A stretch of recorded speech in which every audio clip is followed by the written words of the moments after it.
Welcome everyone to the Town of Richmond Planning Commission meeting for Wednesday, February 19th, 2025. Glad you're all here. Sorry that some people had to make unnecessary trips, but anyway, glad to see you all. We do have some guests here tonight. We have members of the Planning Commission, Mark Fausel, Ian Bender, Chris Granda, Brighton Moeller, and myself. Keith, obviously, you guys know. And then we have some guests who are members of the staff of the Regional Planning Commission. So welcome to you as well, and we'll let you introduce yourselves when we get to your piece of the discussion, so which will be pretty soon. Are there any adjustments to the agenda that people would like to make? We are basically having Regional Planning Commission talk with us, both about their affairs and about our affairs for the meeting, and then we'll need about 15 minutes at the end of the meeting for some other business that we need to talk about briefly. Any changes anybody want to make? Okay, hearing none, we will continue with the posted agenda. And we assume there are no comments on non-agenda items. Okay, and we'll move to item 4 on our agenda, which is to review the minutes of the February 5th, 25 meeting of the Planning Commission. Are there any additions, corrections, any changes anybody want to make to those minutes? This would be a good time. Yep. In the minutes, my pronouns are written as he and him, and my pronouns are they and them. So if we could have those changed, that would be great. Okay, we will change the pronouns and take note of said and post the minutes in a corrected fashion. Any other changes or additions? Okay, hearing none, we will accept the minutes as discussed with the changes into the record. Great.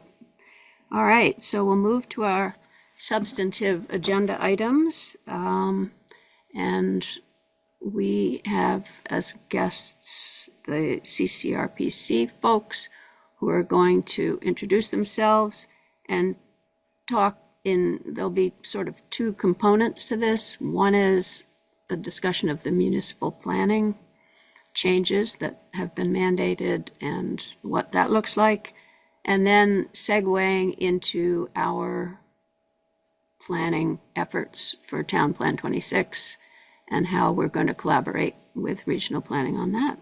So over to you folks, and yep, the floor is yours. Thank you. Nice to be here. My name is Maya Balasa, and I am a planner at CCRPC. Kate? Hi, my name is Kate McCarthy, and I am also a planner at CCRPC. First, I have a presentation prepared that I'm gonna go through. So let me pull that up to kind of help guide the discussion.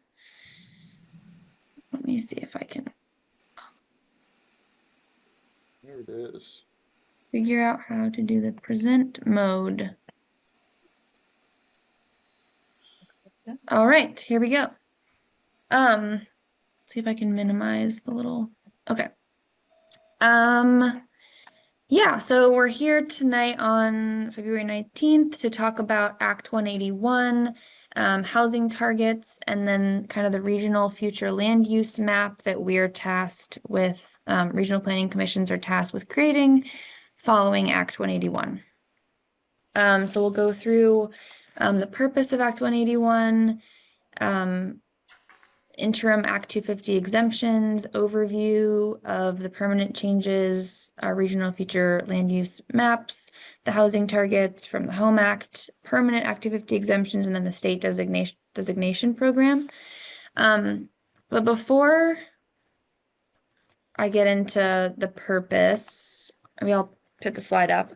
Kind of the main things that Act 181 does, which is an act passed by the legislature into 2024, was to change the state designation program, which Richmond has a center designation.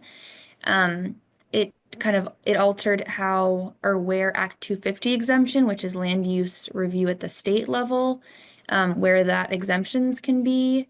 And then it kind of changed how regional planning commissions do their future land use mapping, which is already something we already did before, but it created kind of a new way in land use categories for that.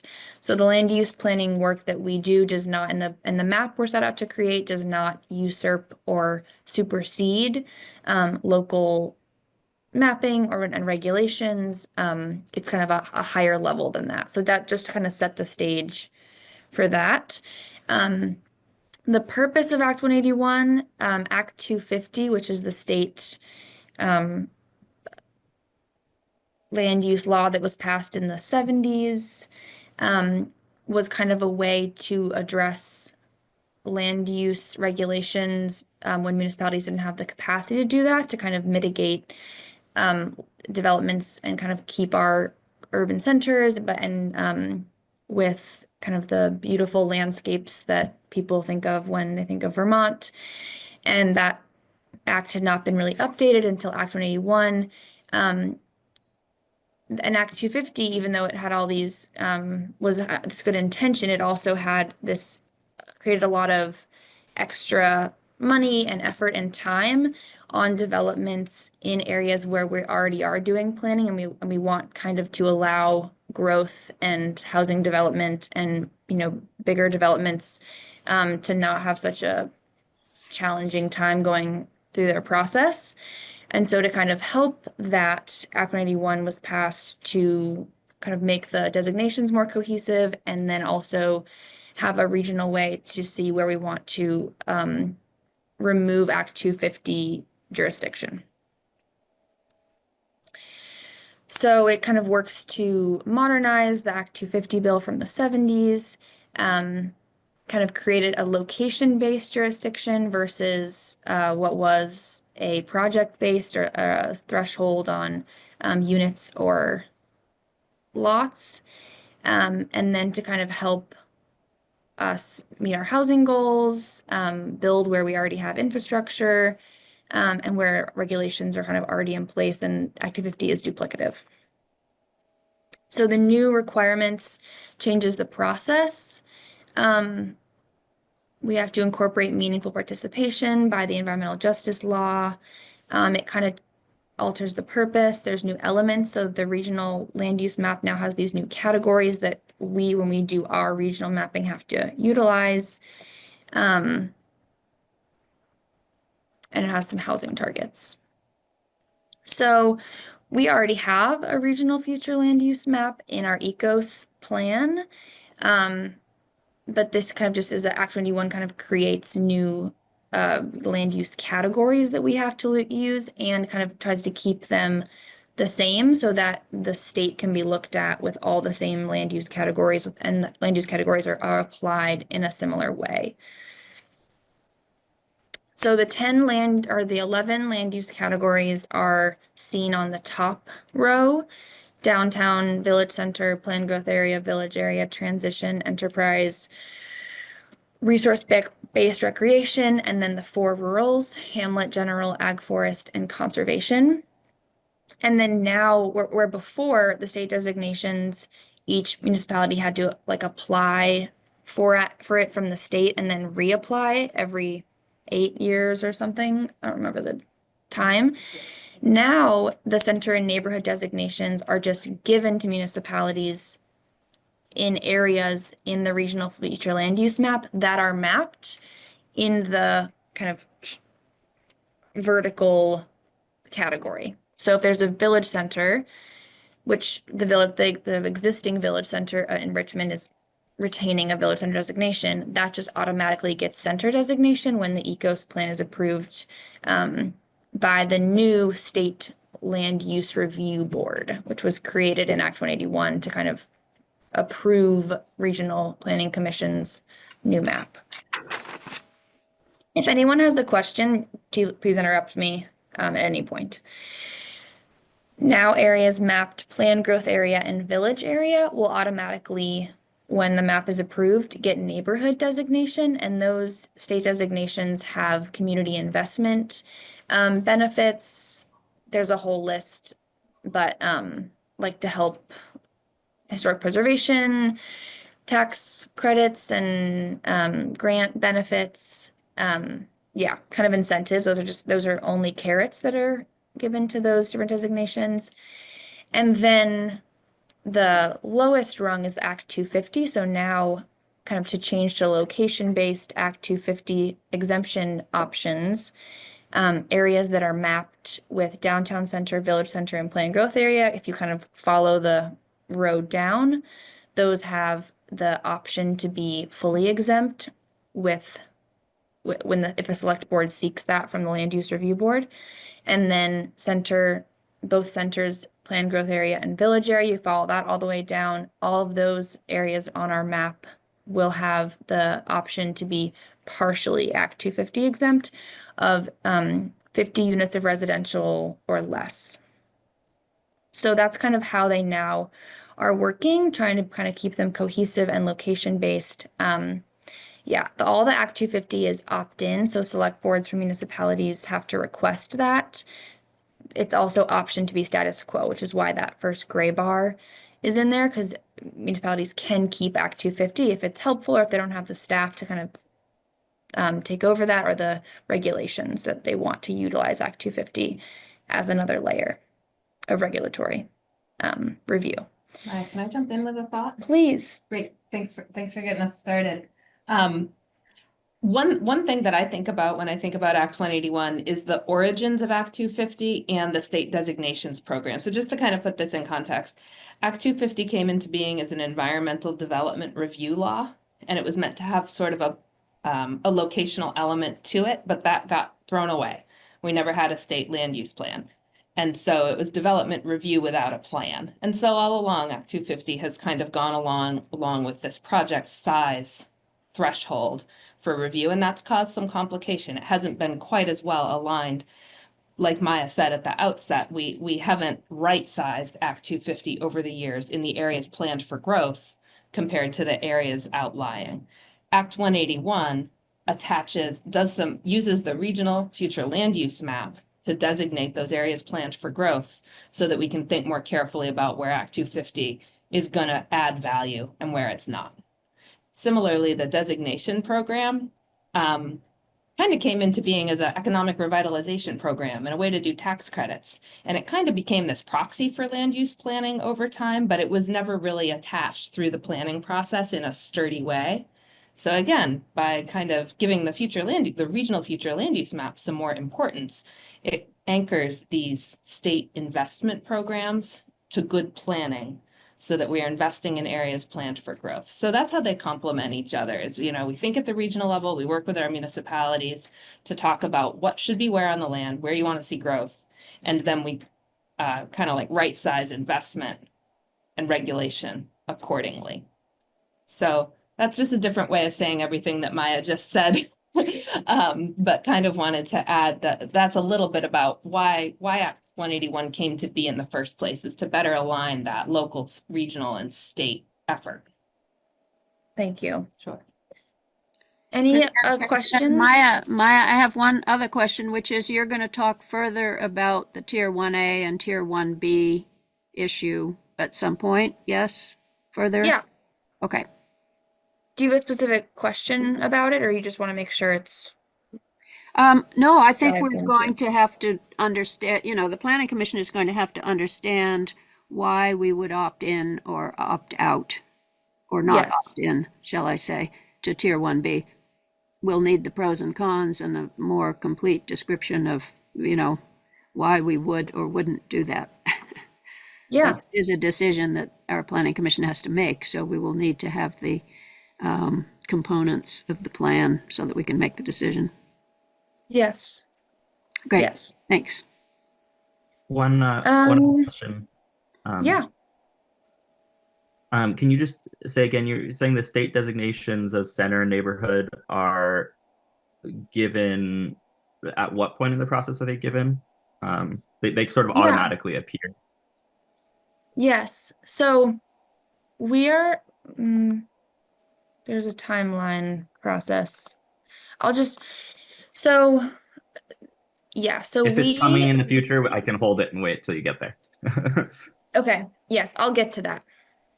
Great. Yeah, there's the point in time, and then there's the sort of trigger in the map. Once those are outlined on the map and the map is adopted, the areas are designated. And we'll keep you in suspense on when we're going to adopt the map. That is something we'll talk about. And Thanks. does that happen as you know, every 8 years as you roll over from one map to the next, or do we have to go on reapplying for this designation periodically? You don't have to reapply ever again. You don't have to apply at all now for it. Okay. And it is the ECOS plan, the regional plan, which incorporates the regional future land use map, is updated every 8 years. So a new version, if things have changed in municipalities, will change over time as the ground changes and as planning changes. And that will then, when that gets approved by the land use review board by us, then the designation will change based on if those boundaries changed. But that's not something municipalities have to do. Okay, thank you. We do that, yeah. Yeah, so the new kind of process, before regional planning commissions had a future land use map in their plan, and that was kind of the end of it. The board approved it, the end. Now there's a new that was just appointed and has started up in January, land use review board, which is tasked with reviewing the maps of each planning commission. And then kind of as this flow chart signifies, the designations will then automatically be kind of set. And following that there's kind of two, the previous slide shows it as kind of like a succession, but they're kind of two separate things that happen. So the state designation is automatic. And then at that point, the Tier 1A and Tier 1B exemptions can be opted in. Tier 1B is mapped, we map that as an overlay. And then Tier 1A, the select board and municipality has to go request Tier 1A from the land use review board, and there's kind of criteria for that. Yeah. Questions on this? I'll throw in some Act 250 trivia here. Very popular at cocktail parties. The Land Use Review Board is actually a board that replaces the Natural Resources Board. So you may have heard of the Natural Resources Board in the past, which is the body that administers Act 250. Now it's called the Land Use Review Board. Act 250 still exists, they still administer it, and because regional planning is being used in a different way, the Land Use Review Board has these additional functions of reviewing and approving regional plans and their future land use maps. So just that's a connection that I wanted to make, that yes, that board does the planning and also still runs Act 250.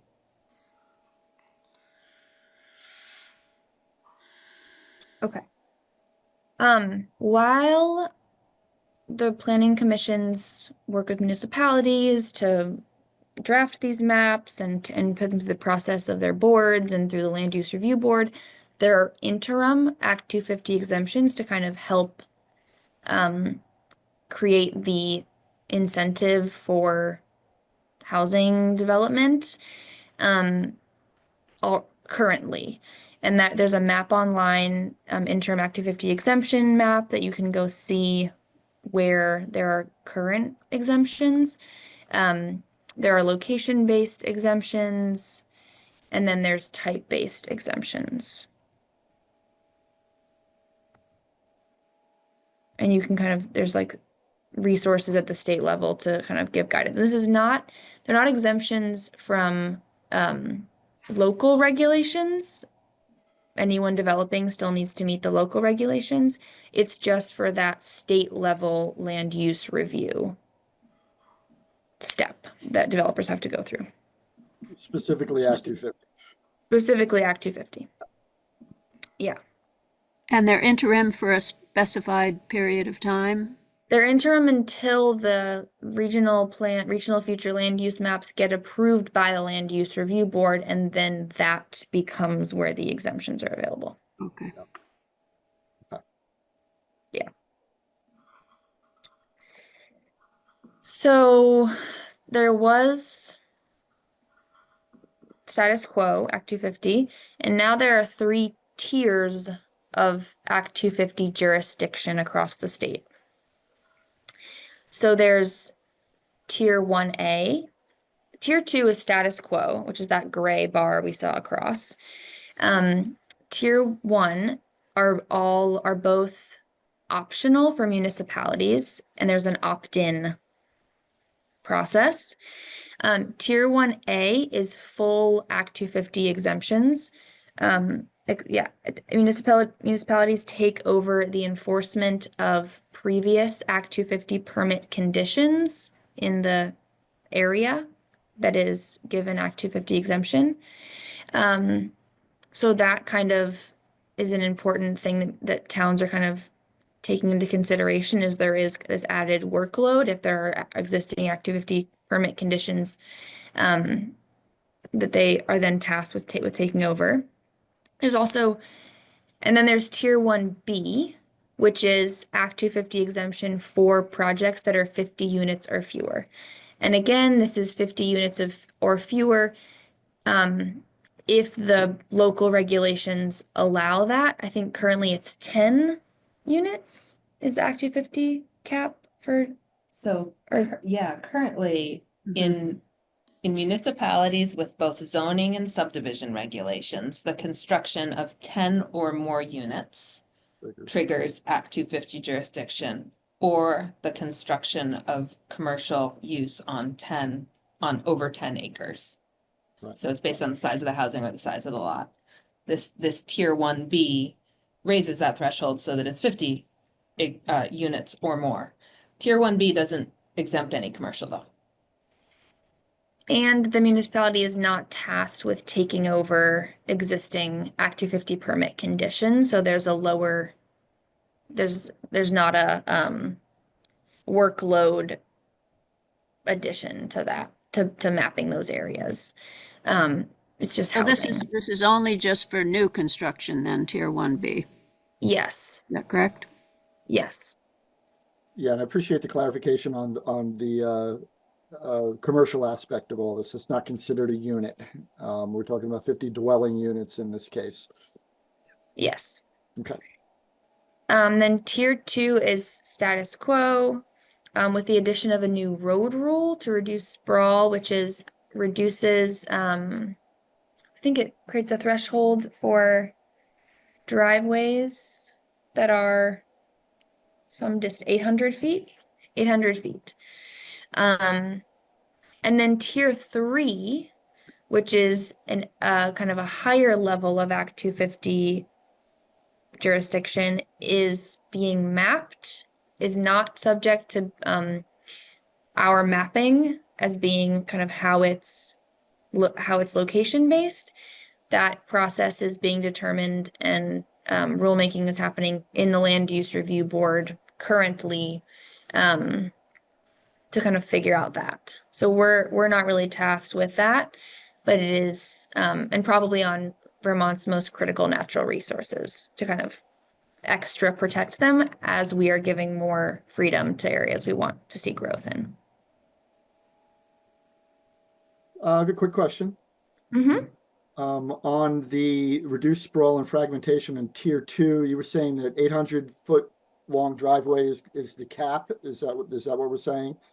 Okay, and I'm not sure how that would reduce sprawl. What's the mechanism to reduce sprawl under Tier 2, if I may? It's currently status quo, right? So I think it does more for fragmentation than it does for sprawl. Okay. Honestly, though, that's kind of two sides of the same coin sometimes. So another piece of this road rule is If the road or driveway is 800 feet or more, the thing being built triggers Act 250. If Right. there's a combination of, say there are 5 houses being built, if the combination of private road and driveway is 2,500 feet or more, that triggers Act 250. So it doesn't discourage clustering. I see. That's not current right now, though, is it? That's new as of Act 181. Okay. Yeah. Okay. Yeah, so we're calling it status quo, except it has this new provision Okay. because so many of those lands that are good for development are also good for growing food and flood mitigation and everything else. So Right. keeping those lands intact, finding another way to do that. The road rule is the policy choice from Okay. Act 181. Appreciate the clarification. Thank you. Sure. Thank you, Kate. Sure. Here is additional I'm sorry, language. could I just step back one moment to the tier 1A? Yeah, Thanks. By the way, Mark Fossil. Thanks for coming, guys. So the tier 1A, that's going to be dictated by the future land use map. Like if you're within a designated area in the FLU, you'll fall under tier 1A development, which means that Act 250 has no voice in monitoring. if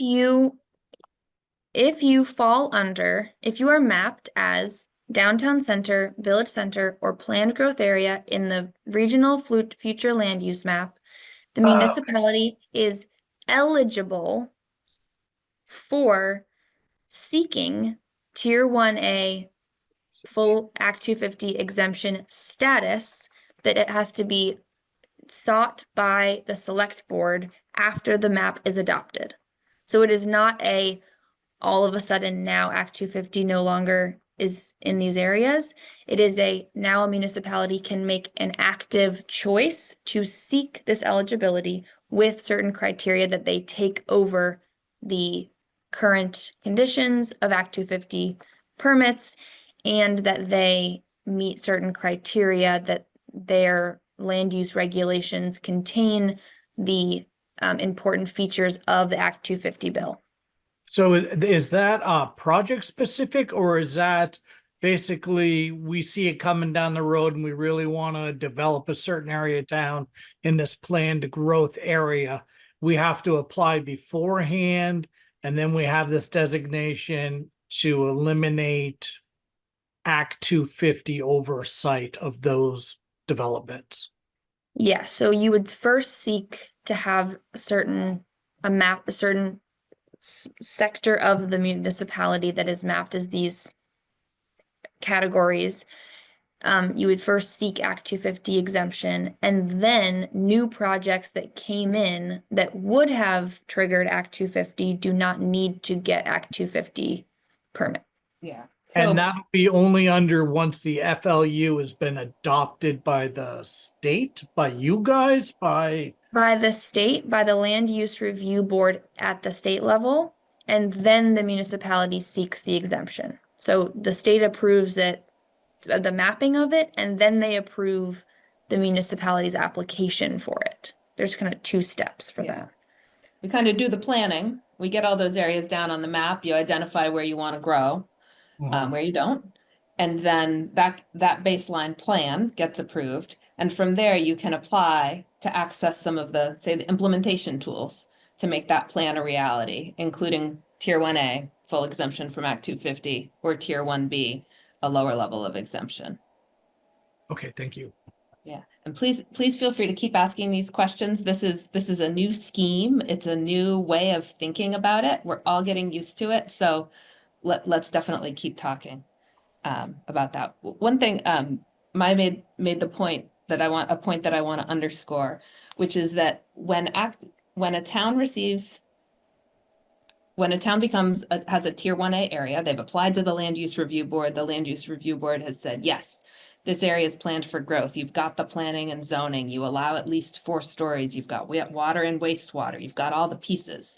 The other thing that they check for is that the things that used to be reviewed by Act 250 are going to be adequately reviewed by the municipality.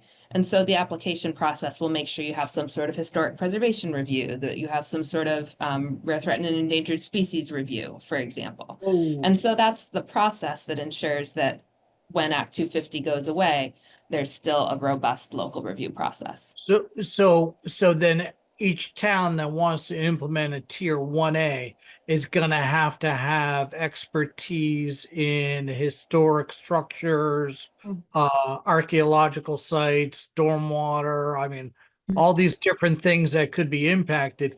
The town is gonna have regulations written and clearly defined that have to be approved by this review board. That's a good question. The town will need to have a way to review those things, and maybe that's review standards, maybe it's design standards or historic preservation demolition standards, or under conditional use review, you might have a requirement to engage for the applicant to engage a historic preservation consultant. So some sort of standards in your bylaws.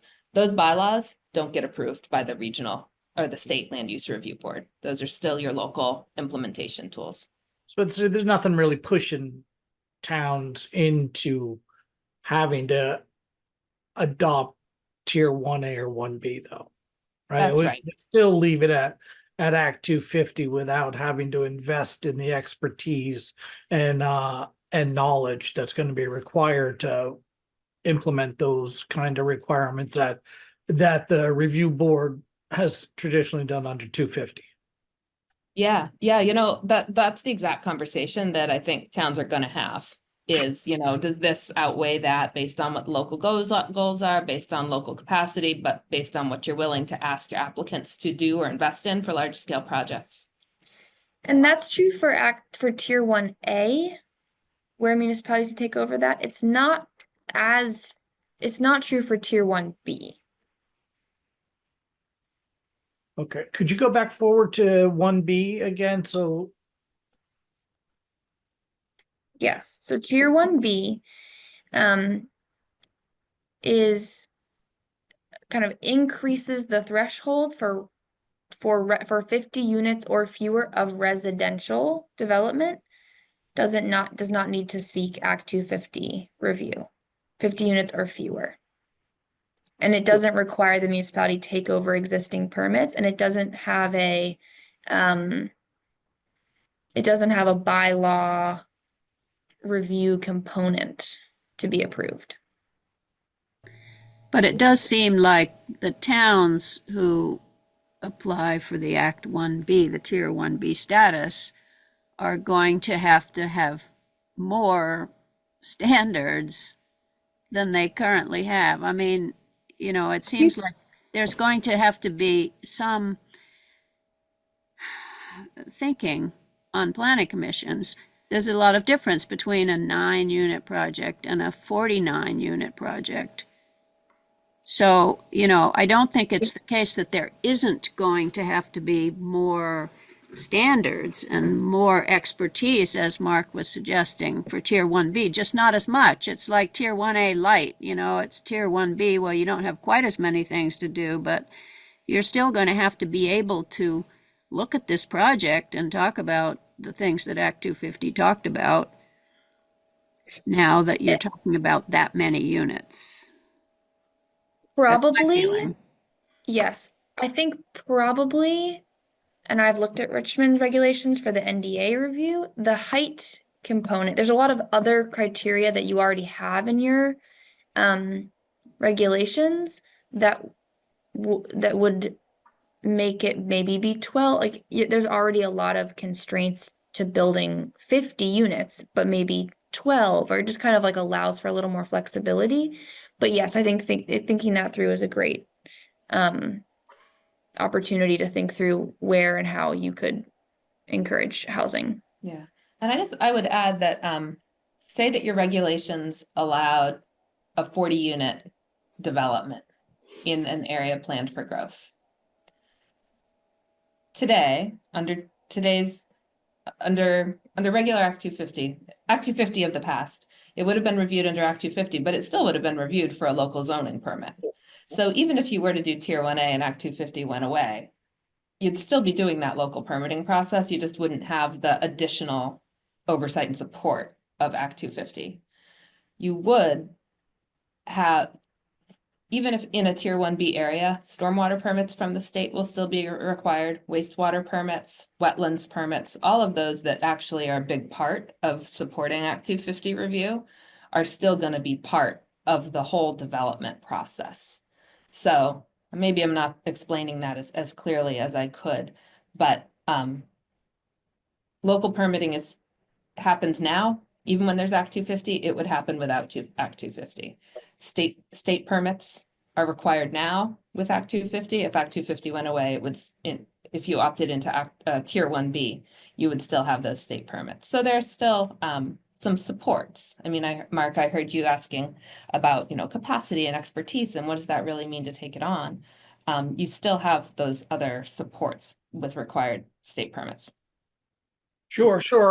Like wetlands and stormwater, sure. But like archaeology and historic, Yeah. tier 1B, if it's housing, it says limits Act 250 jurisdiction.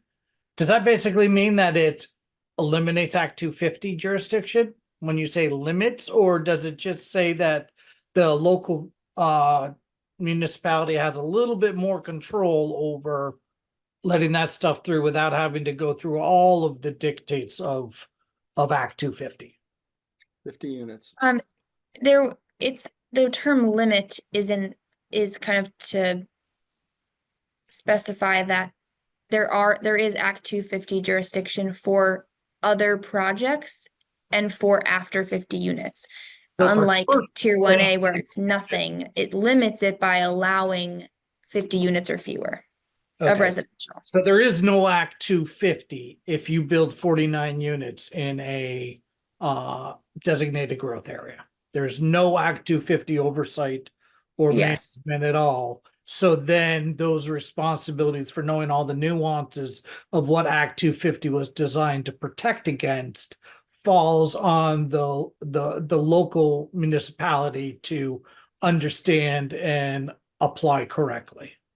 As it does now for Well, no, it doesn't really. fewer than 10 units. Like, yeah. Yes, but fewer than 10 units is going to be less threatening, less impactful than us saying, yeah, sure, go ahead, throw up 50, throw Yeah. up 49 and go to town. That's the Mark, I might put it maybe restate what you said a little bit. I don't think of it so much as like the town needs to become expert in everything that Act 250 does in tier 1B areas. It would more be a matter of the town saying, hey, in what ways have we been supported by or benefited from certain areas of Act 250 review? And if those go away, how will we feel about that? There may be some of them where you're like, well, yeah, we never really needed Act 250's help reviewing whether our fire station could handle the extra, or the schools could handle the extra students. We got that covered. But you may notice, Act 250, when people went through Act 250, they tended to do a traffic study. We don't have anything in our local regulations about requiring a traffic study. Maybe we should contemplate that for larger projects in the absence of. okay. Yeah. Yeah. All right. Okay. So, all right. Good to know. Yeah. No, you're asking all the right questions about like, what does it really mean to opt into tier 1B? Oh, And ultimately, it's not enticing right now for me. Okay.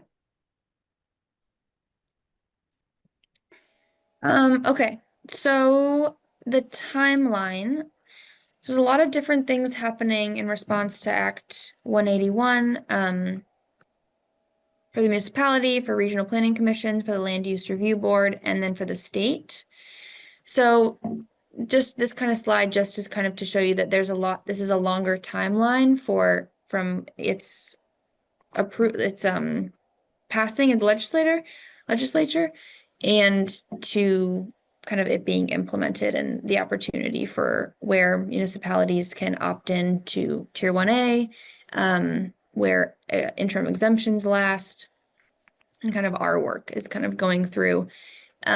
We're hoping to have our future land use map approved by the LURB by the end of next year. So that's kind of to answer your question about when does the designation kick in. Your current designation continues until we pass the future land use map or get it approved by the land use review board, but then it will kind of live in perpetuity as those areas are mapped.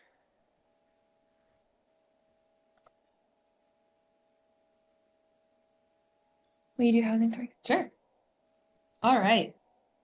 We can talk about Act 250 more later for certain, and we'll be thinking of that as we start to look at the map. But we're going to shift gears for just a minute and talk about housing targets. Have folks heard about housing targets in the context of legislation? I'm seeing some nodding. Great. Okay, so we've been talking about Act 181. We're going to go back up to, I think it's 2023, and the Home Act. You may remember that this is a legislation that was meant to support more housing development. And a piece, you've made some zoning, you're aware of some zoning bylaw changes. Duplexes are allowed anywhere that a single family home is allowed, et cetera. Another piece of the Home Act had to do with housing targets. And so what you're looking at right now is a slide with quite a bit of text. But what I'd like to encourage you to focus on is the pinkish red text down at the bottom. This has to do with how we as a regional planning commission are going to plan for housing. And I'll just read it. The Regional Planning Commission's assessment, housing need, shall estimate the total needed housing investment in terms of price, quality, unit size or type, and zoning district as applicable, and shall disaggregate regional housing targets or ranges by municipality. So every 5 years, the state does a state housing needs assessment. And from the Home Act, that state housing needs assessment was directed by the legislature to come up with housing targets for 2030 and 2050 for the state, and then to break those down by region. And then at the Regional Planning Commission, it is our job to disaggregate, to break down those regional housing targets for each of our municipalities, so that we can think and have conversations about what it means to normalize our housing market. The idea behind the housing targets for 2030 and 2050 is that it's the amount of housing that we need to address homelessness, to provide housing for people who want to move to Vermont, and to provide housing for changing household types, whether that's folks who are downsizing or families, and to replace housing that is falling out of the market because of disrepair. We have some of the oldest housing stock in the nation, which I think you all know. And so these housing targets are a way to have policy conversation and to talk at regional and local levels about what steps we might take to do that. So on to the next slide. We've given some thought at the Regional Planning Commission as to how we're going to take those regional numbers that come from the state and then allocate them across our communities. And what we did is we put together we've discussed this with our Planning Advisory Committee, which is made up of planning directors and other representatives from planning commissions. We had a working group where we really thought about how we were going to, equitably divvy up these targets across our municipalities. Now, before I say anything more about that, I realize I should say why. Why targets and what do they be used for? These are planning goals. These are aspirational targets. There is not much in the way of carrots or sticks for reaching these targets. But they do help us think about what it really looks like for each municipality to contribute to our housing needs in the county and in the state.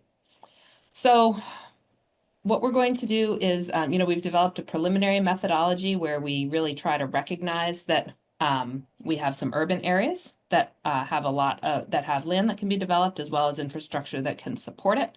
We're looking to have those areas grow at about the rate that they've grown in the past. In our more rural municipalities, we're looking to use these targets as a way to spur conversations about infrastructure potentially in village areas, and really encourage that the portion of growth that does happen in those rural communities happen in more compact areas. And then we have a category of municipality that's kind of in the middle. They have a compact center and they have some rural areas. Richmond is in that category. And in those urban, I know it feels funny to call you urban. In those combo communities, The future land use map and the areas that are designated planned growth area and centers are going to help, and the areas that have water and sewer are going to help guide how much of the regional allocation you get. So I'm going to be able to explain this better in mid-March when we come back to you with the housing targets broken down as well as the map, so that we can kind of talk about what the goals are in each community. So long story short, regional housing targets will become localized. They will provide something that we can discuss. We will bring those back to you in mid-March. And so In you guys, addition- I'm sorry, you guys have are putting together the idea of how many more houses Richmond has to develop? How many more houses could be, should be developed in Richmond in order to normalize the housing market across the region? Yeah, so nobody's saying to have to, but it's sort of a, this is what we think could fit here compared to in Burlington, compared to in Huntington, compared to Westford, et cetera. That's the number, yeah. And you guys are on your starting your town plan journey, which we're going to touch base on later, and you'll have to include this housing target in your town plan. We'll have to include your housing target in our town plan. The housing target that is given to Richmond, that That is housing target, you'll have to put in the town plan for Richmond. Okay. I hear you saying it's being handed down to you. I'm definitely hearing that. Are you kidding me? What am I misinterpreted? No. I just wanted to make sure you knew that I understood how that it was coming through. The big numbers. That I don't think that's fair or appropriate, but that's cool. We'll put it in our town plan. That'd be Okay. how effective it is. Yeah. Those numbers come to the regions from the state as well for what that's worth. And then once that's in your town plan, it's certainly not up to the RPC to tell you how to meet it. We'll be there to support you if you want to talk about different ways to do housing development, but that, that becomes a local process to kind of figure out, okay, so how should that happen and what does investment look like over time? We're aware that the 2030 housing targets, most of the housing that's going to meet those targets is already in development. So we're really looking ahead to 2050 and taking a breath and thinking about how that could happen over time.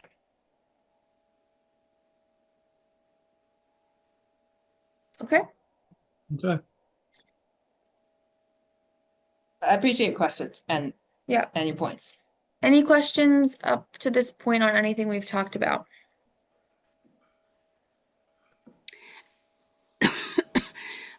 So you could just briefly go over what the Planning Commission is responsible for at this point in time. So Yes. it will be, I understand, the Tier 1B question, which we will talk about with the Select Board. And the Planning Commission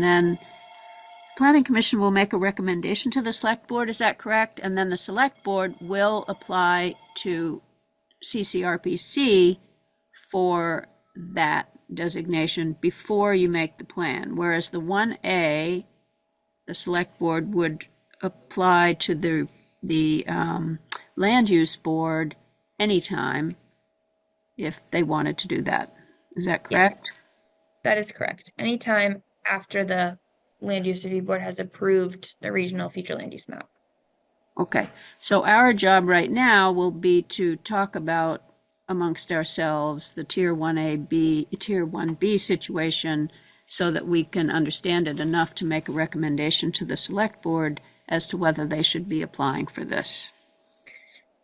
Yes, and then in addition, there's two other tasks I would like to kind of go over tonight in regards to this. So we're going to look at the map, and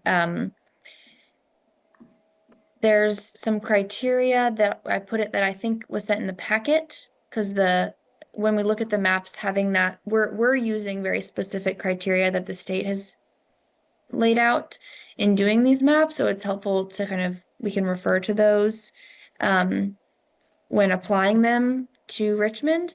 And then in addition to coming to the PC, I'm seeking to do some engagement and education at for the general public in Richmond. And so we had talked about kind of this CCRPC staff tagging along to some of the town plan engagement to kind of couple efforts.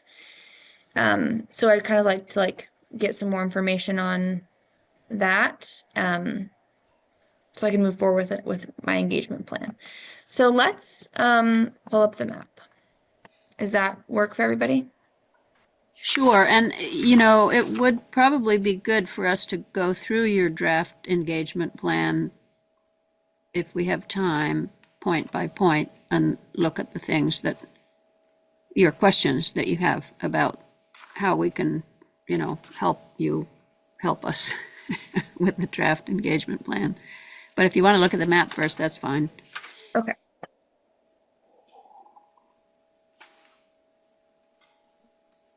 While Maya's pulling up the map, I want to highlight one of the items in your packet. It's a table called Tier 1A and Tier 1B information for municipalities. You may have glanced at this already, but it really lines up and kind of summarizes some of the differences between the two. And to Mark's good points, highlights, you know, what are the responsibilities end up being for the town, so that you can evaluate whether it makes sense. And I will also say, as we've been thinking about it, we're here to support and talk through whatever decision you choose to make. It is not our agenda, or it is not our agenda for you to become a Tier 1A or a Tier 1B municipality. That really is a very local decision. Right. So we have kind of given this map a rough draft. We've mapped the village center and planned growth area. Cochrane Ski Area is as a resource-based recreation area. We've mapped enterprise and then transition along here. So kind of looking at this map, are there any initial thoughts, questions about criteria or?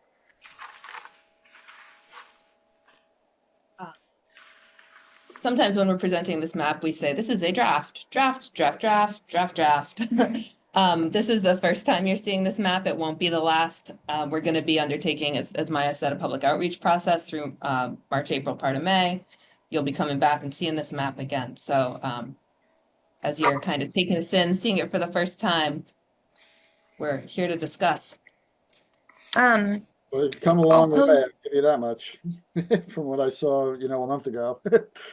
Yeah.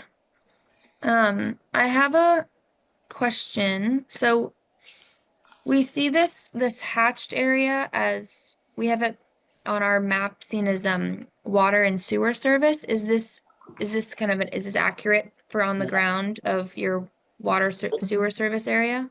It is not accurate. It was expanded back in 2023, Virginia. Yeah, 2023, although we were going to ask Josh the exact date. The district, the water and sewer district was expanded. The sewer lines and water lines were not extended. And it was voted down to extend the lines into the newly expanded district. So I don't know what your crosshatching exactly represents. Does it represent the district, or does it represent an area that's actually served by water and sewer? That was going to be my question for you. That's the district itself. That is not everything that is served by water and sewer. Well, Okay. what you have now on your map is the area that is served by water and sewer. Because the Right. district was expanded, but it is not served by water and sewer now. Well, there are Can portions of this district that aren't served by water and sewer either. I mean, that's what I'm saying. This is the old map for that. That's what's on our current zoning map right now. But now there are parcels in this district that are not served by water and sewer. specifically east of 89. And down by the Far Farm, although there is some down that way. Well, the Far Farm has water and sewer, water or sewer, one or the other. I can't remember which. Is water. It has water? Yeah. Yeah, they have their own source of water also, but they also have the town water.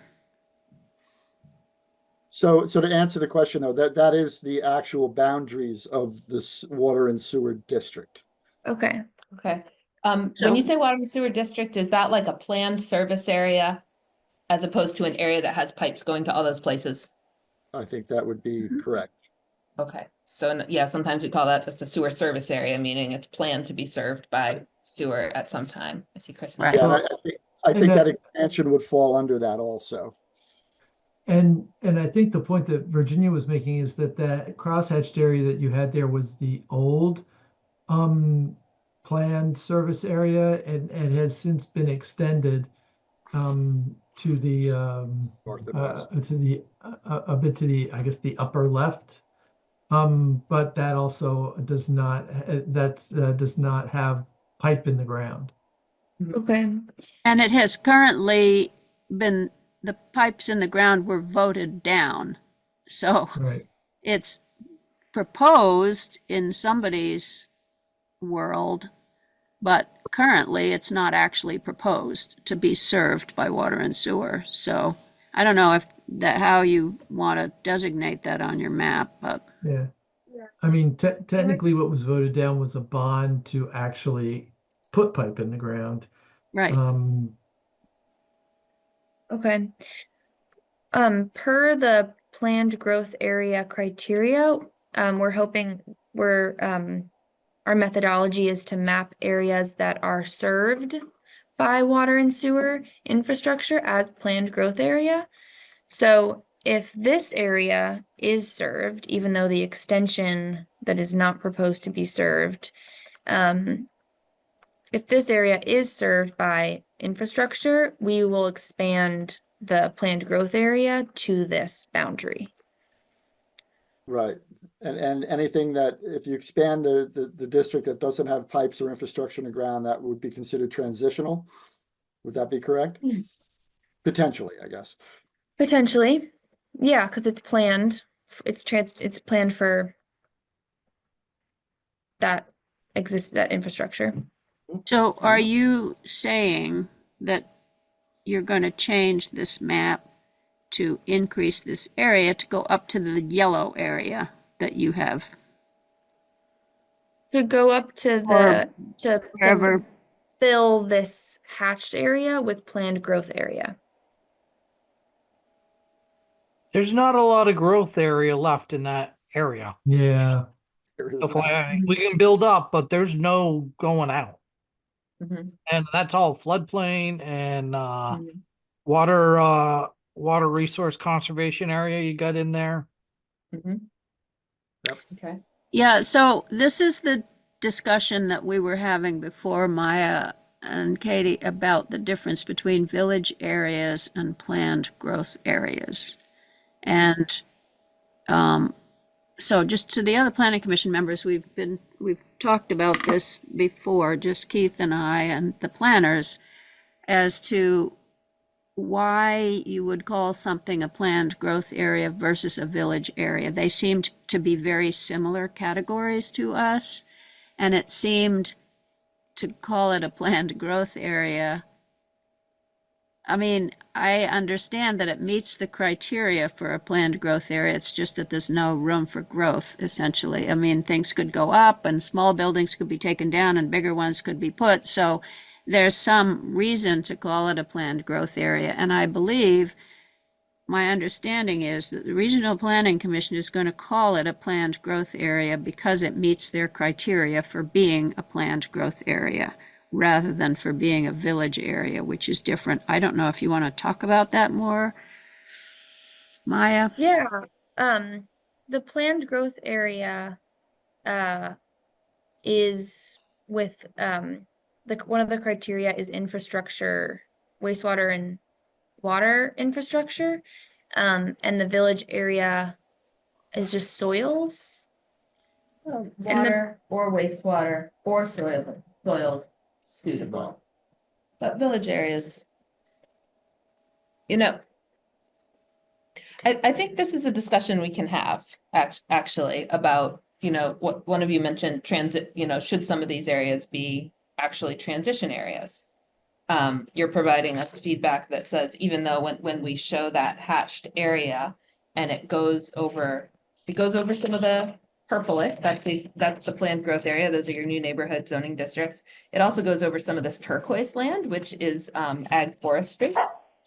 And so to our non-resident eyes, we might look at that and say, oh, does that mean that someday some of that ag forestry land is intended to become part of the village? And so that's a question we have for you is, does it make sense to make some of those areas planned growth areas? Or are we hearing from you that, no, it's not suitable, it's floodplain, it's soggy, it's already developed, etc. So I guess we're interested in hearing from you how you see those areas. Because like Maya said, the initial methodology would say, gosh, when it has water and sewer, we think of it as an area planned for growth. But please tell us what you see.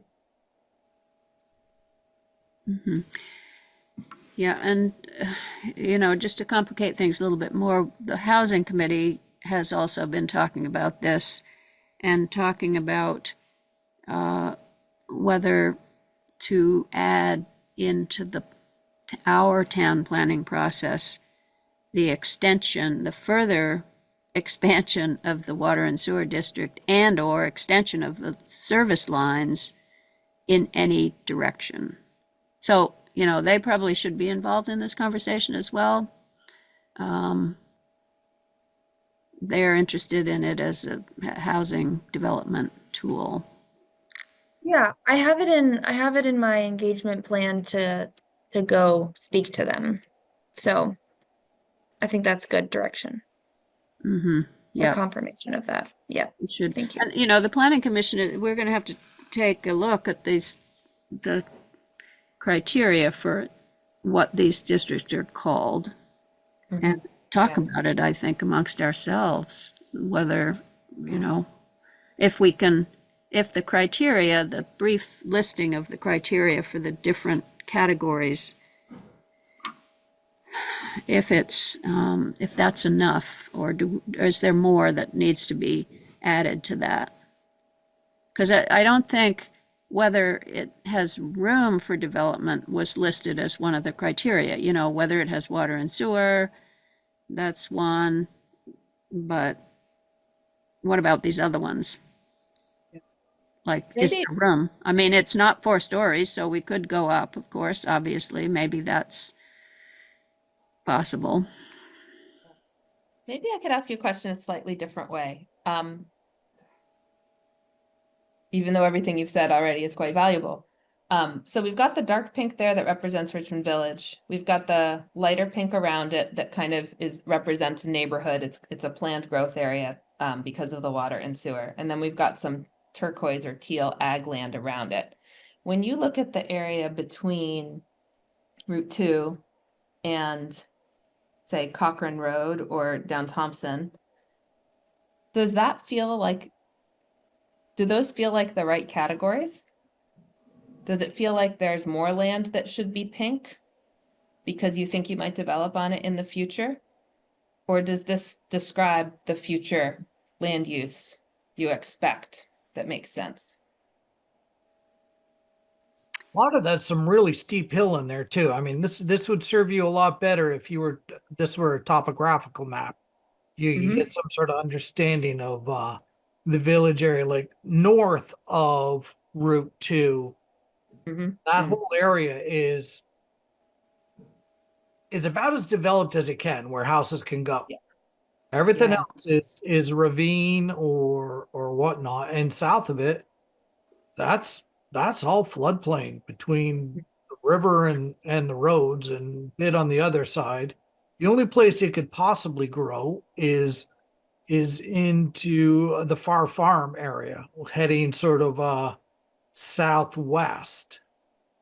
But they have no interest in developing. You can't put it on one homeowner, the landowner who's a farmer, to turn his farm into village area. Right. Okay. It's not gonna Yep. happen. Good. In Thank you. That's fear- kind of in- on the ground knowledge that I was looking for. We do have those topo maps. We kind of are starting here with this draft and getting reactions, feedback like you just gave us. That's what we need. I think there's not a lot of room in the village to go. Now, you want to put a whole new municipal system into Jonesville? Well, that's really not going to work either, because that's all hill.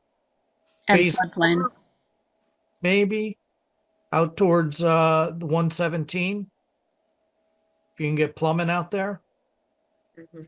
But there's not a lot of room up there Mhm. before it turns into Essex and Jericho. Or Think we're Ox. to planning do. somewhere else's town. Right. Let's Right. plan some. That's kind of what's happening, isn't it? It's a regional plan. So Think together. say we The filled up spirit. Jericho. Uh, Filled up Westford. I mean, we have talked about the areas that border the town, like Mark was talking about the Far Farm, which is out Huntington Road way, sort of, to the left of Thompson Road in there. In there, it's floodplain. Half of it is floodplain. Yeah, most of it is floodplain. There's 30 acres that if they ever decided they didn't want to farm anymore, would be a good addition to the village because the stubs of water and sewer reach it. We would like to have something that would, maybe be suitable for them in the future if they decide they're not making a go of it in farming. They are more interested in commercial, but it could be a mixed use development. And, we've thought about this for years, how to have a future plan for them that would be acceptable to them if the children or the next generation didn't want to have that 30 acres in farming. But, and then we've talked about what your yellow area here, the gateway, where the voters turned down putting the water and sewer, that was considered to be a possible area for growth until it's been so difficult. I mean, it's just taken so many years and so much effort to try to get water and sewer out there. It's been in our town plan, probably the last at least 2 town plans, that we would like to extend water and sewer lines out there. We just don't seem to be able to do it. So that's that direction. Going the other direction, going south of the village, it's mostly in the floodplain. And then there's the highest priority forest land to the north, where you have green here. There's a lot of high priority and highest priority forest land that we need to grapple with how to protect that more than with our 1 acre zoning. But it's not really suitable for housing. It's very steep and, it's highest priority habitat connectors and forest land. So it is kind of hard to see where we would go for planned growth and for these houses targets that we're going to have. So, yep. Ian's got his hand up. oh, thank you. I have a question, kind of off topic, but during all these discussions, I often wonder, why does Richmond need more housing? Like, could you give me like the 3 top reasons in your minds why we have to have more housing in this town? Yeah.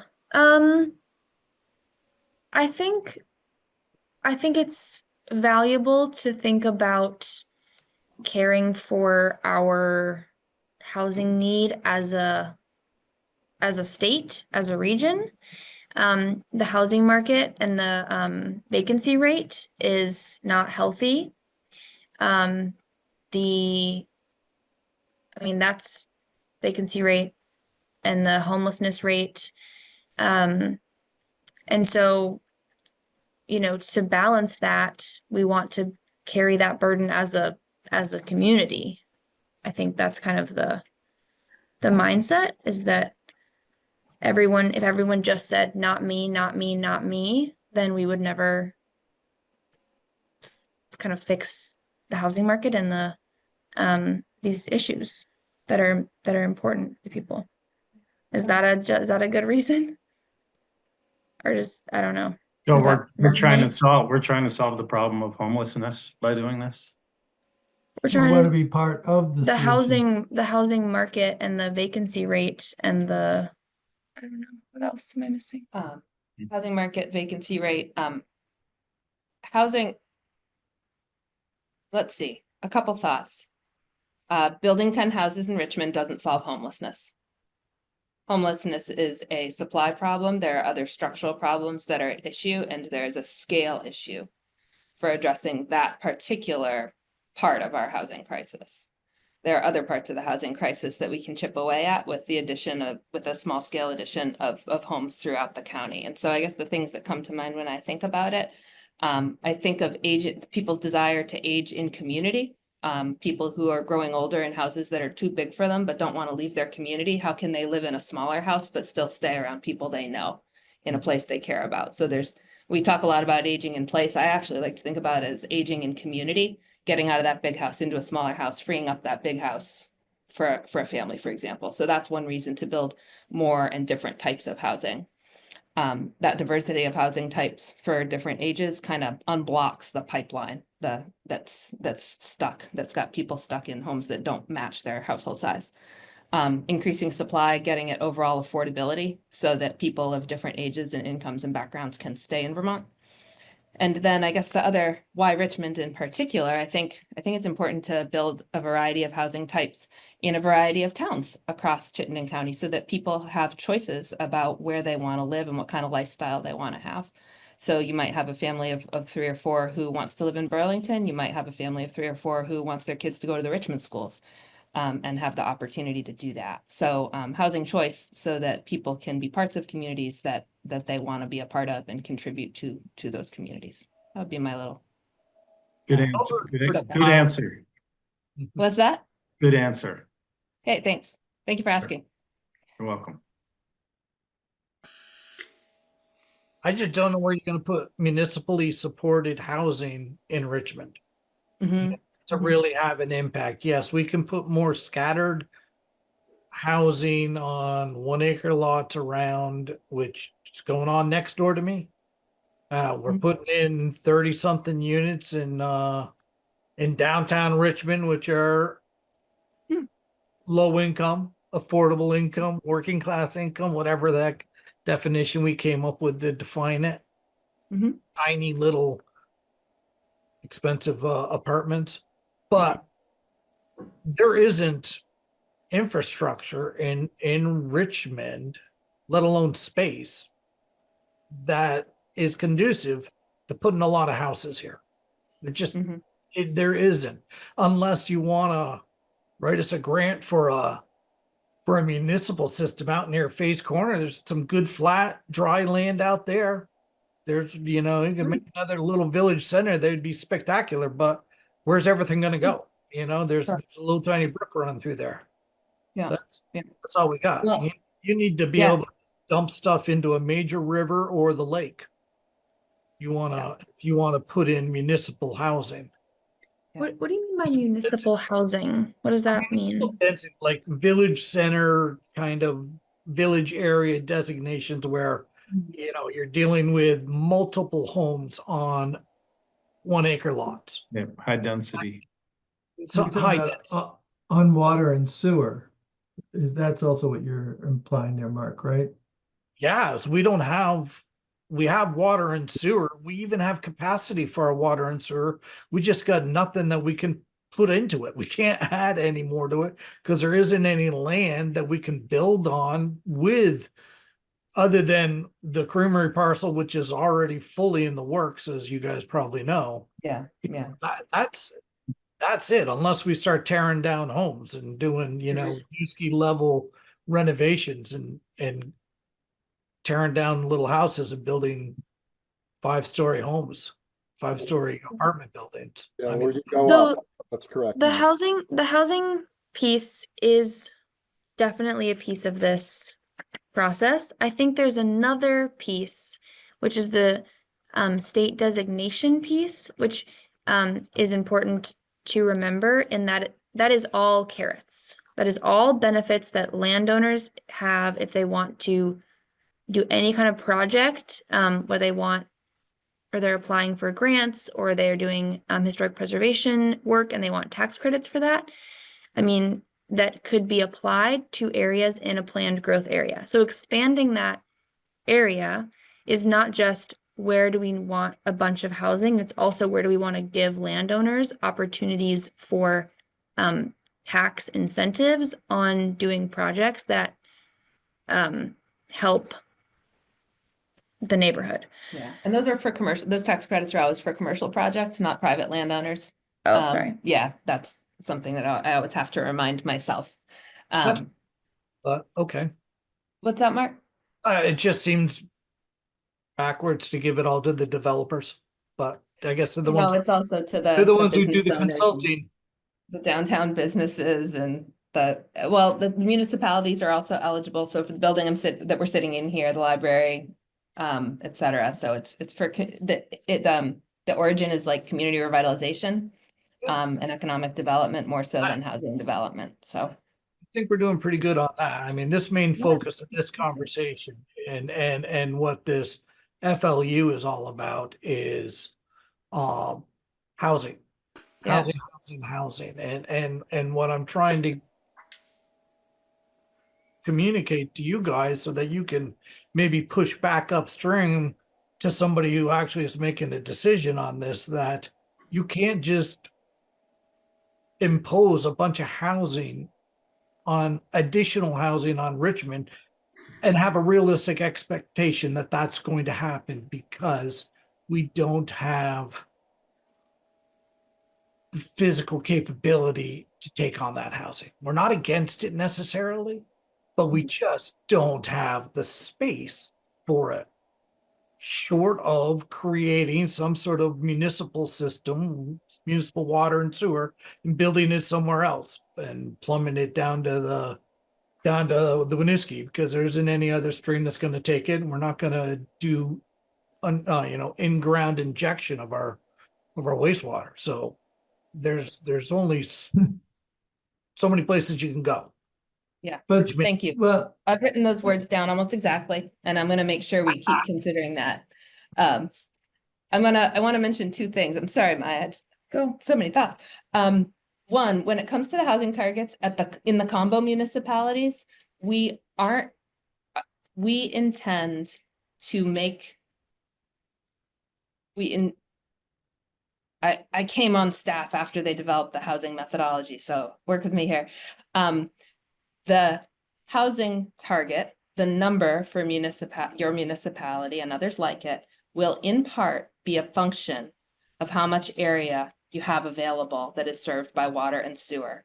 And we will take into account how much room there is for growth as well. So we don't want to set anybody up to fail. Developable area though, right? Because I mean, That's look kind up of how we're thinking towards- about it. towards Yes. 89, and you're like, man, there's really not that many houses. There's a couple of streets, and Yeah. there's all this open space in between these streets up north under 89. No, the cliff, But as the slope, they're as all you said, ravines. and the quarter acre They're- lots. There's nothing else that can go up there. Yeah, and so that's not in our planned growth area, right? That's rural It's general. actually in the pink area. It's I don't served think- by water and sewer, but Oh, there is no development capable left there because it's all ravines. So okay, well, really that's a need perfect, topographical review. so I'm gonna call that the east of 89 slice. Note that there's no development capability. No Well, additional. just infill. I mean, there's a few Yeah. places that excessive info. could be duplexes that are single-family homes, could have ADUs. I mean, that's kind of what we've been focusing on is Mhm. in these water and sewer areas, the infill development, but it's not going to be large scale. It'll be small scale, but it'll, Which is you know. perfectly acceptable. I should have said that at the outset. Gentle infill is something that is a term that you hear sometimes. Yes, Over we time. use between that now term and- frequently. Yeah. So housing targets are gonna be attached to space available. And just the other thing I want to say, and then I'll let Maya talk again, sorry. If we talked about the orange area, the gateway transition area. One of the Yeah. ways we're looking at transition areas is that it's a way to bring some attention to the place and perhaps even some planning dollars from the RPC. So as you're thinking about land around the village, whether it's the gateway or elsewhere, are there any other areas you'd want to call transition because you'd like to do some planning there and think about the future, whether it's sewer water extension, whether it's, anything, any other areas you would want to be The transitioned? 117 area outside of, if you follow the Gateway District, the Puke Orange out, that we don't have any water and sewer built there. Mhm. And we can't afford our water and sewer in Richmond. I don't know if you know, is incredibly expensive. We totally overestimated for expected commercial development back in the 90s that fell through, and we built this monster plant that could handle everything. Mhm. But there's only a few people paying for it.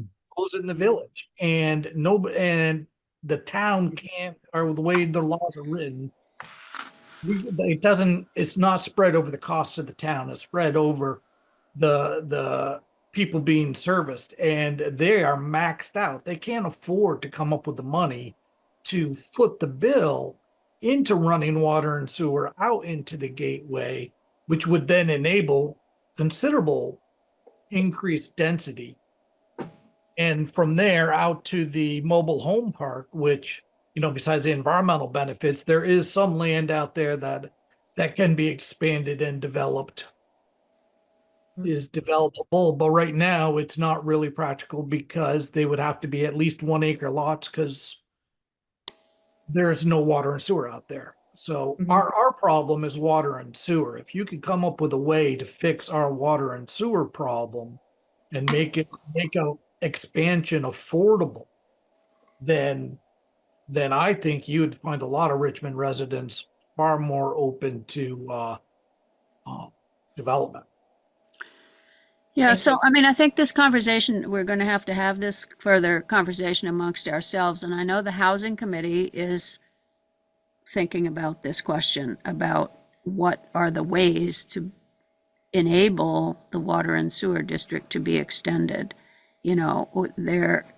Our financing system is not necessarily set in stone. There may be other sources of income. We haven't really spent the time in totally dealing with that project. There are some people on the Housing Committee who are very interested in the usefulness of extending the water and sewer system and finding a way to do it, finding a way to finance that infrastructure. So anyway, it's a conversation that we should have more amongst ourselves, I think.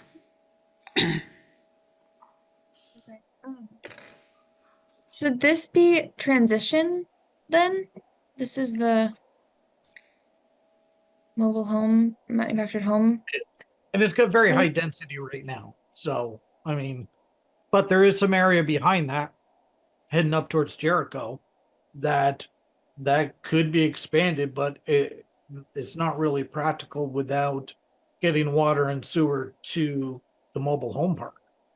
And do that, So that might make it suitable as a planning area or a transition area. It doesn't have the infrastructure now, hence the need for some conversation and planning and.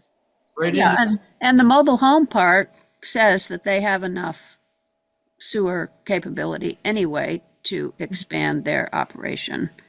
So, I mean, this is another thing that the Housing Committee is looking at, is developing a relationship with the owner of the mobile home park to, there's a long sordid history, but to the operative word there. see if he is willing to add units based on their system. It's always been a goal of the town to increase, to extend the lines out to the mobile home park. It seems like a no-brainer, but it hasn't been able to be done. But there certainly is room there for there to be some additional homes. So it probably should be some kind of growth area. I don't know exactly which one you would want to call it. They currently say they have enough capability to actually develop some more lots there under their current soils system. Is it the soils that have to be adequate in the transition, either soils or wastewater system? Village area, that's village area, and a village area or a planned growth area need to be attached to a center. So the area we're talking about is probably really more appropriate as a transition area, recognized as an area you'd like to see grow into something else. Mhm. That does not carry with it any incentives or Act 250 benefits. It does draw attention to it for possible regional planning investment, where you would become part of the work program and get funding to hire a consultant to help do some of the area planning, whatever shape you might want that project to take. Mhm. So I would recommend making that area transition. Is the group open to that? Yeah, I mean, I think I'd be open to it, but maybe you guys want, shall we have more discussion about this on our own planning Well, commission? Let's make sure, we leave you with the timeline, for where we are with the map. So we are preparing to create a public facing draft map. And our goal right now in talking with planning commissions is to get a good enough copy, knowing that it's still a draft. At which point we'll continue our outreach in towns, including with planning commissions. And we'll be going out to the public in March and April to get feedback on the map. In May, we'll come back, incorporate edits, run it by the planning commission again. Have that conversation about tier 1B and preparing to go to the select board if you choose. So I guess what I'm saying is that we're pretty close to wanting to release this map. And we have a pretty short time frame for changes.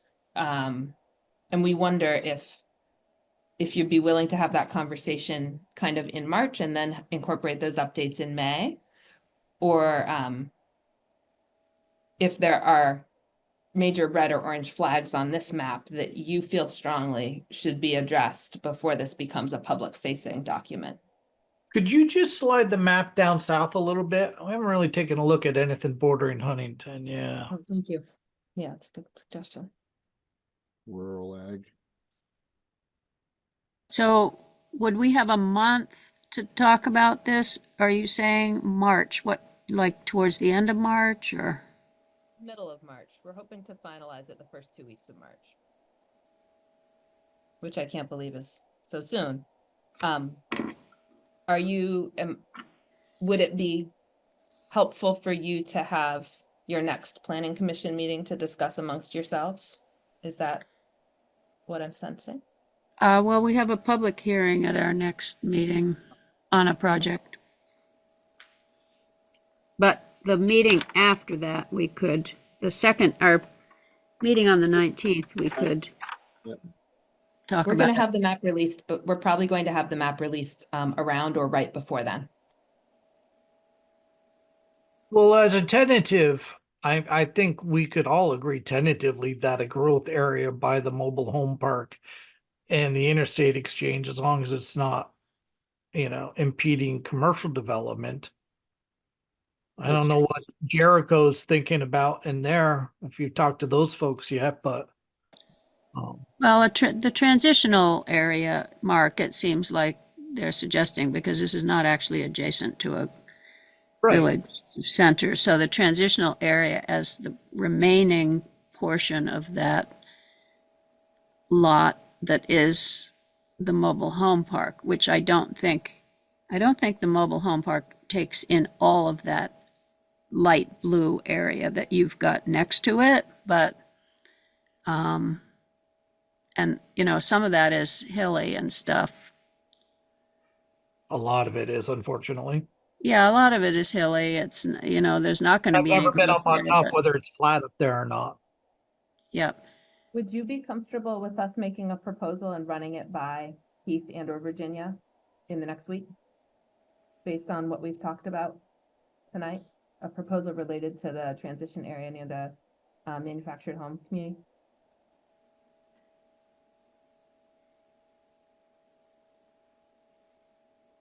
I have I'm no. open to a no. Chris, Mark, Ian, what do you think? I mean, Proposal's good. The question is, are we going to, when are we going to talk about it and consider it? And, as Virginia said, we are already booked for the next meeting on the on the on the Fifth. 5th. So So this will be we're going to stop making map edits after mid-March, and we're just gonna think about it for 8 weeks. And so that whole period between when the public facing map is released and when we come back in May is a chance for further workshopping by the Planning Commission on this.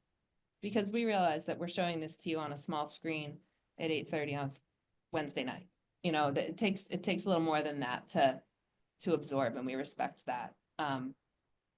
And we're also working within these timelines we have. So, And you guys I think are so, fully yeah. aware that we have put a lot of effort into housing and how we're going to do it and trying to expand that water and sewer just for decades because of the huge burden it has on our pre-existing users. So this isn't new, and this isn't something that, you know, like you're blindsiding us with this. We've been thinking about this long and hard, and that gateway area, the Yeah. mobile home park, is really our only practical, reasonable way to go. Because otherwise, Yeah. you're going a long distance. All of that area north of 89, well, not all of it. Some of it, more to the east, isn't as developed, but to the west of Jericho Road has a lot of infill of houses that are perfectly operational on well and septic tanks. And so you'd have to go pretty far up for water and sewer development in order to get some sort of appreciable development area there. And Yeah. we're cornered off on the south. We've covered it. I mean, we're kind of boxed in, and we're not. But This is a new thought to any of us. It's not Sure. impossible And for the as we come future. in- If we're looking far out into the future, you know, I mean, I think that's part of this exercise is to look further out, to look Well, for when changes might happen. A lot And of developable land in Jericho heading out towards Jericho Center. You well, know, and it could be served by our water and sewer if it's a big enough operation to fund it. So transition area up there would be, it's not inconceivable, but But I think we heard at the beginning that this is we're talking about planning towards 2050. And so we are thinking longer term here. Is that correct? yeah, I mean, that's what they said. The housing targets. Yes, 2050 housing is the housing targets. targets. 2030 is we seem to be okay as a state, but 2050 is the housing targets. Yeah. Anyway, Thank so, you for- you know, that's your I just wanna timeline, make- so we have to go with your timeline and, you know, we'll just have to think about it as when the draft map is out, and then presumably we'll be able to make some changes then if necessary. You will. And Yeah. thank you for pointing out that Act 181 was not the first act passed 9 months ago to think of all these things. That we are bringing this kind of paradigm into communities who've been grappling with a lot of these different issues for a long time and put a lot of thought in. So we're not coming in with all the answers. We're coming in to learn about what's been considered, what's been tried. Sometimes we might always say, okay, so that's been tried. What about trying something different or trying something again? We'll do that occasionally. And over the next few decades, we'll all figure it out. So certainly working together between the local effort, the local context, conditions, topography, and some of the regional resources, goals, etc. Yes, those are things that are in conversation. So I wonder if that's a good place to stop on the map. Yep. Okay, can you talk a little louder? You're off your microphone somehow. Oh, There. sure. There I'm you go, sitting that's next better. to Maya. Yeah, that's good. And I've talked enough. Yeah. Okay, so we only have 10 minutes more before we have to talk about a few other things. Yes. So I don't know, Maya, if you just want to do a really quick summary of we did get your memo that you sent at 3:00 this afternoon, but we didn't post it. So maybe you could share that on the screen. That seems to be, you know, somewhat of a concise statement of. Yeah. what you're offering in to help us with our town plan and how we can collaborate better with it. Maybe you could put that up, the memorandum you just sent today? Yes, I'm pulling it up. One moment. So, oh gosh, okay. Is that right? got it. Okay. This is a memo I wrote yesterday and today in response to preparing for this meeting tonight, going over Act 21. We talked a lot about that. The town plan review, I sent over an initial town plan review with, it's like a 9-page document that has a lot of different staff members in their own expertise kind of reviewed the plan and gave their recommendations, and then some more specific requirements in order to get approved by the region.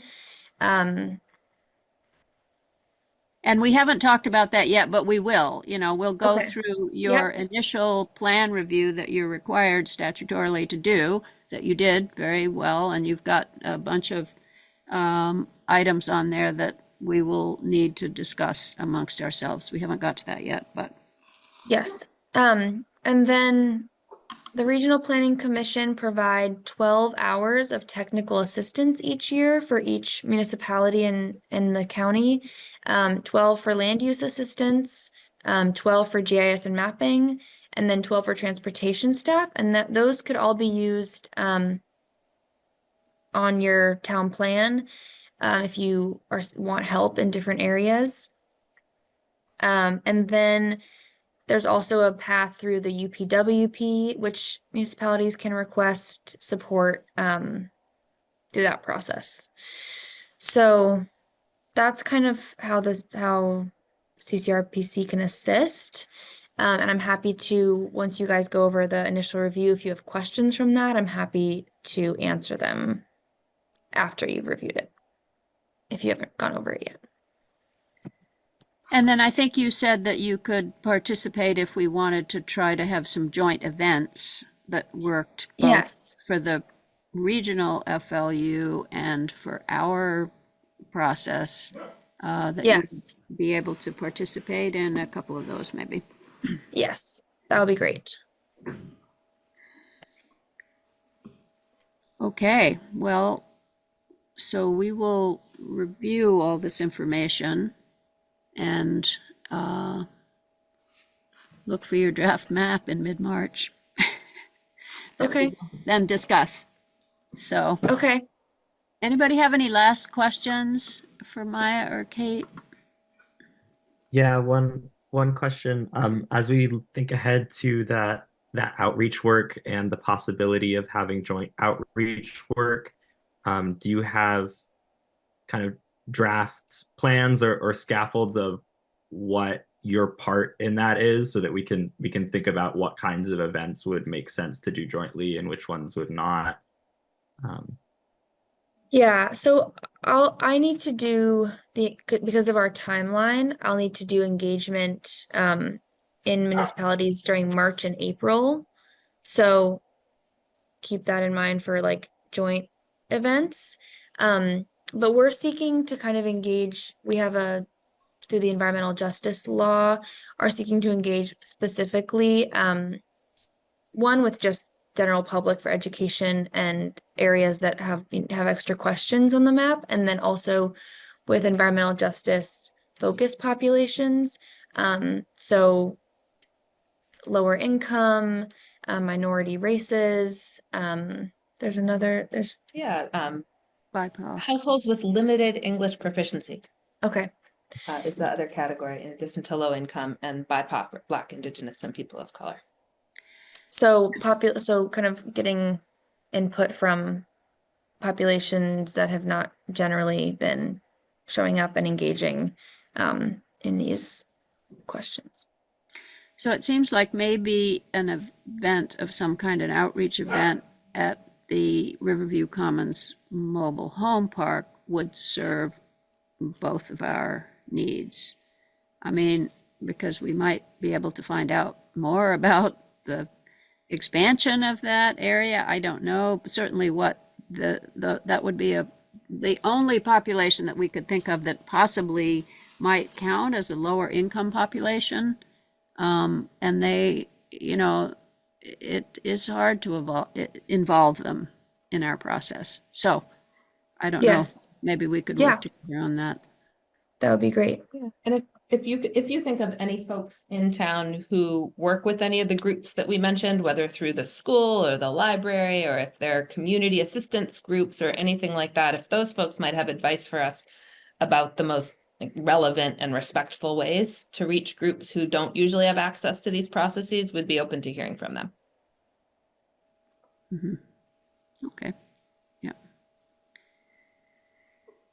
Okay. Okay, Any thank other you for questions? letting us join your planning commission. Crash our party? Yep. That's Yes. Thank you for coming. Thank Thank you. you. Thank you for all your questions. And Thank you for very coming. I helpful. mean, we understand that the state has laid down a lot of mandates on you and on us and,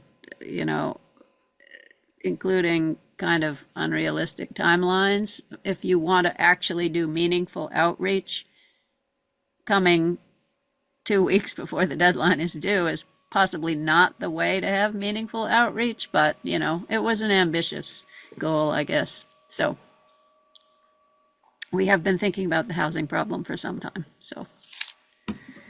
Great. Well, thanks for coming. We'll be in touch. And, Okay, yep, have a good night. safe Thank you all. drive home. Thanks. Yep. Thanks. Bye. Bye-bye. Okay, well, A lot to digest. gonna be a lot to digest in a very short period of time. But hopefully everybody will carefully read the documents that were in the package for this time, including the initial plan review, which we need to be sending components of that to the different groups that are involved. Like there's a whole big energy section that needs to go to the energy people. There's the housing piece. The housing committee has got to be involved in that, natural resources. So that's going to be distributed, that document, to other people beside the planning commission, but at least we should all read it. And the other thing that wasn't in the packet that would be useful to read is the statutes about what is required in a plan, which are also extremely ambitious. And but I will email you a list of the statute numbers. The plan, 24 VSA has a whole bunch of areas that talk about what is required to be in a plan. And so we should be familiar with that. Okay, so. I would add one more thing. Yeah. Anything that's dealing with the federal government at this point in time, there's no information out there. There's an information blockade going on right now. We had that with HUD. You can't access any of their links right now. So it just takes you to a 404. So just, so when you click on that, you know that ahead of time that it's not going to work. So. Yeah, there won't be any information. There won't be any money either. Likely there will be an avian flu pandemic and there won't be any information about that, but we'll deal with it.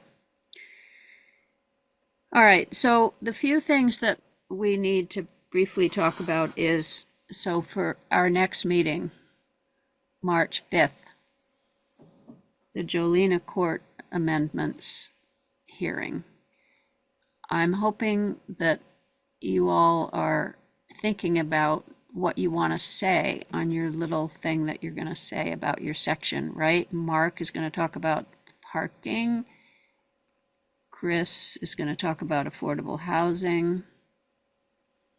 Ian, you were going to talk about something. Housing. Our need for housing. That's why I asked her to give me some ideas. Our tonight. need for housing, yeah. And she also didn't talk about the economic piece of the need for housing. We can't get people to come to Vermont to work because there's no place for them to be housed, and anyway. I was hoping she was going to give me something that we hadn't already talked about, but Yep, no such luck. All right. And Brighton, you're going to talk about whether to use the word physical limitations or physical disabilities, correct? Sure, that can be brief. Yes, you can be brief based on whatever research you want to do.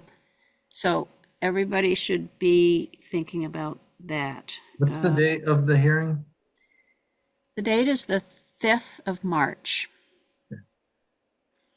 The other thing that Keith and I were talking about that we might like to combine with this hearing is, first of all, when we transmit this material to the select board, can we also transmit to them the updated water and sewer district map? Because that should probably be approved. That was never approved, the new map, right, Keith? The new map was never approved and That's has not correct. been made. It doesn't exist yet. So we need to, make sure that it is the district that is being portrayed on this map. So that would be something that we could potentially add into this packet. And the other thing is the removal of the index, which nobody keeps up to date. The index at the end, the table of contents function as an index in the plan. The index is chronically out of date and would take a lot of time to restore to its correctness. So anyway, that might be something else that we could add into this packet. It's just a technical change. It doesn't have anything to do with Jolena Court. I don't know whether people want to try to do that or just keeping on with the index in its incomplete form till we have more technical changes. I'm open to either one of those things. Any opinions about that? Well, are you, I guess I'm a little confused. Are you talking about bundling these all into a single thing to put before the select board, or? I think suturing it to the Jelena court, once we get everything done at the planning commission level and we forward it to the select board, those two items, the index and the updated water and sewer map on the zoning map, would go along with that. Or conversely, we could do that as a separate entity at a different time. Well, I'd go for the latter only because it sounds like there may be issues that are going to require more discussion, and we need to just get the Jolena Court piece done into the select board, I think. All right. It is cleaner. It definitely is cleaner. Yeah, we can wait and do those things at a future time. So that was all on that. Virginia, Yeah. just a logistic issue on the 5th. I will be doing my bit from Oregon on that evening. Oh boy. So yeah, no, it shouldn't be a problem as long as I can be pretty tight about time. So to the extent that we sort of can lay that out, I mean, I will be attending the meeting for longer than just my presentation. But because of the time difference and everything, I just want to make sure that I don't miss. And I'll be taking the last out of a part of a last session of a day of a conference out to do that. And it'll be helpful if I can sort of dial that in pretty tightly. So I'm envisioning it being early in the procedure. So, the 7:15 to 7:30 period, does that work? Okay. Yep. Okay. All right. I was hoping Rebecca would be here so we could talk about this kickoff event and the recruiting for the steering committee for the town plan, because we need to get that going. We would like to try to have that in March. Rebecca and I are gonna meet tomorrow to kind of brainstorm that together so we can update the group after we have that conversation. Great, excellent. So we're hoping sometime in March, the recruitment effort can be started then. And you know, we can go from there. I So, would add Brighton, when you speak to her and the two of you, go ahead and get your stuff together. If you could inform me what's going on, what you need. If you ever land on that, and I'm a sounding board for all that also. Great. Yeah, we'll update you all after we talk. Okay, perfect. Great. Hoping to, you know, on our meeting at the 19th, talk more about it and have some plans ready to go and all that kind of stuff. Okay. The select board public hearing on the flood hazard overlay district has been scheduled for April 7th. Nobody has to go necessarily, but we'll go, Keith and I will go to that to see if there are any questions. The other thing that came in today is a notice from Josh that the capital plan and budget is being prepared, and the Planning Commission is invited to comment on it. It's a 33-page document, the capital plan and budget. So we'll send it to you, and people can decide if they have any comments that they want to make about it. The Housing Committee may want to think about whether they want to start some kind of process for water and sewer infrastructure gaining of funds, like having a fund or something. I don't know, but we ought to ask them, because the capital plan and budget is where that would happen if we're going to, for instance, start setting aside money for that. I don't know if that's ever going to be popular, but or use that fund to leverage other money. But anyway, it's all about all the trucks and everything like that, and anything else that has to do with planning. The Planning Commission is to be involved in that. So you all can think about that. Keith, you will send that on to them, will you? I have that down on my notes. I'll send it to you Okay. after the meeting, after this Okay. meeting. Yep. All right, and I think that's about it. But I've got anybody else have anything they want to say?